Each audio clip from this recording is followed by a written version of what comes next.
Hi again, everybody. Here's your paper news 24/7, the weekend edition for March 22 and 23, 2014. I'm Frank Phillips reporting.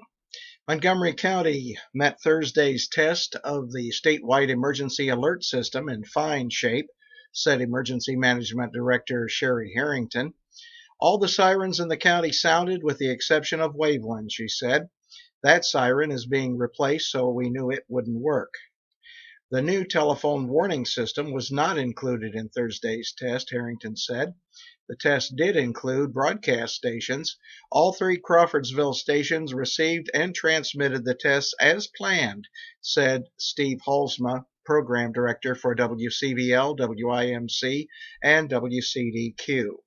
The morning test sounded around 10:16 a.m., and the evening test sounded shortly after 7 p.m., he said. North Montgomery Community Schools will obtain a 3D printer if the school board approves the grant application and if the grant is approved by the Montgomery County Community Foundation. A 3D printer uses various materials to create a shape programmed into the computer that is attached to the 3D printer. Most of us are familiar with two-dimensional printing, that is, printing images and characters on paper. Three-dimensional printing makes it possible to create objects that are copied for existing items or objects in the imagination of the computer programmer. Three-dimensional printing has unprecedented flexibility, stated a website sponsored by the Massachusetts Institute of Technology. It can create parts of any geometry and out of any material, including ceramics, metals, polymers, and composites.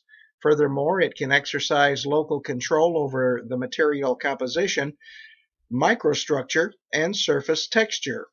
Each layer begins with a thin distribution of powder spread over the surface of a powder bed.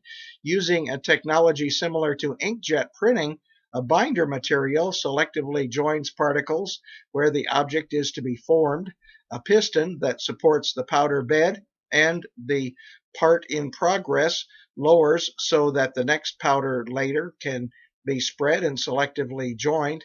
This layer-by-layer process repeats until the part is completed.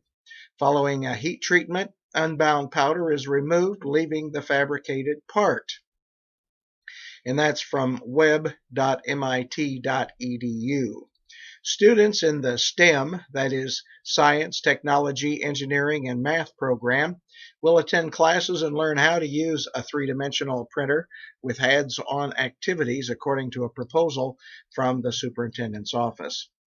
The school board plans to consider the grant proposal at its meeting Monday at 6 p.m.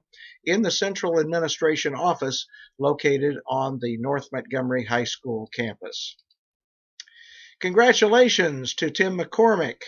McCormick of the McCormick-Metzger Agency, a division of City Securities Insurance in Crawfordsville, was recently honored for his ongoing pledge to education, commitment to excellence, and dedication to the insurance profession.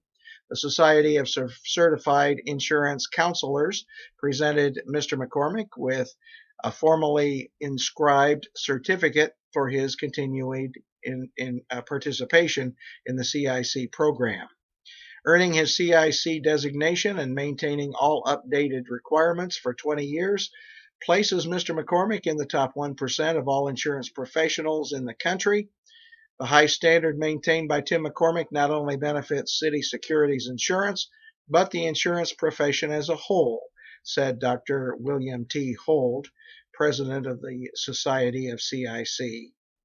The Society of CIC is an organization nationally recognized as a leading continuing education program of insurance professionals. A not-for-profit organization, the Society of CIC is the cornerstone program for the National Alliance for Insurance Education and Research, headquartered in Austin, Texas. Well, that's about it for us. We hope you have an outstanding weekend, and we'll see you Monday morning on the radio. I'm Frank Phillips reporting.